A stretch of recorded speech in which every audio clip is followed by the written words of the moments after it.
Lawrenceville, GA. CNN. 20 seconds is all it took for 19-year-old Dustin Manning to die. Dustin's parents, Greg and Lisa Manning, were left devastated after the toxicology report showed their son had taken a toxic mix of heroin and fentanyl, a synthetic opioid so powerful it often kills. The amount of fentanyl in his body was the equivalent to 3 grains of salt. "That's all it took to kill a 180-pound guy," said Greg Manning. Dustin died on Friday, May 26, in Lawrenceville, an Atlanta suburb, CNN reports. At 6:09 a.m., paramedics were called to a home with reports of an unresponsive teenager. Dustin was dead. "I had told him I'd get to him up early for work, and I came up around 5:45 to wake him up, and when I opened the door, he looked like he was tying his shoes. Very quickly I realized, grabbed him and he was cold," said Greg Manning. Lisa Manning was at the gym when she got the call from her husband. He said, oh my God, call 911. I didn't ask any questions. I knew." Less than an hour later, at 6:53 a.m., another phone call went out to 911. Half a mile down the road, 18-year-old Joseph Abraham was found by his parents, Dave and Kathy Abraham, slumped on the floor. He had no pulse. "I started yelling and yelling and yelling, 'Joe, wake up, man,' and then I realized there was something really wrong," said Dave Abraham.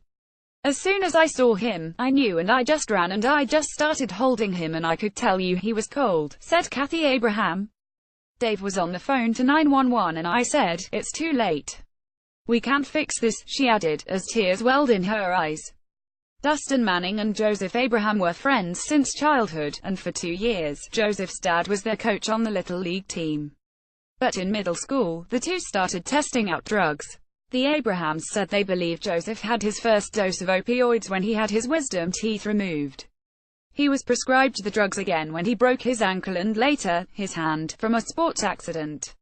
"When you're given a prescription from a doctor, we often just trust that," Kathy Abraham said.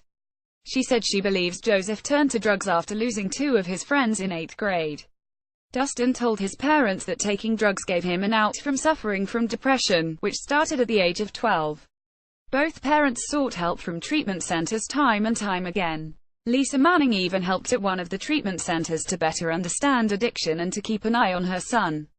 Despite the treatment, Dave Abraham said, once they take opioids, there's a switch in their brain that gets flipped on, and to get that switch flipped back could take up to 5 years, and most treatments are 35 days and they're back out. According to both sets of parents, Dustin and Joseph hadn't been in touch in recent years, but police said the two probably got the drugs from the same dealer, judging by the pill wrappings. This happened within 18 houses of each other to 2 young men on the same morning. The community was in total shock, said Kathy Abraham. Fentanyl, which is 100 times more powerful than morphine, was created to treat chronic pain. Just a tiny amount can be fatal. The number of people killed by fentanyl has risen from 3,000 to more than 20,000 in just 3 years, a 540% increase. These parents believe prevention is key and education needs to start as early as 5th grade. "We wanted to have 2 children because we wanted them to have each other," said Kathy Abraham as she cried. "Now our son Matthew is an only child.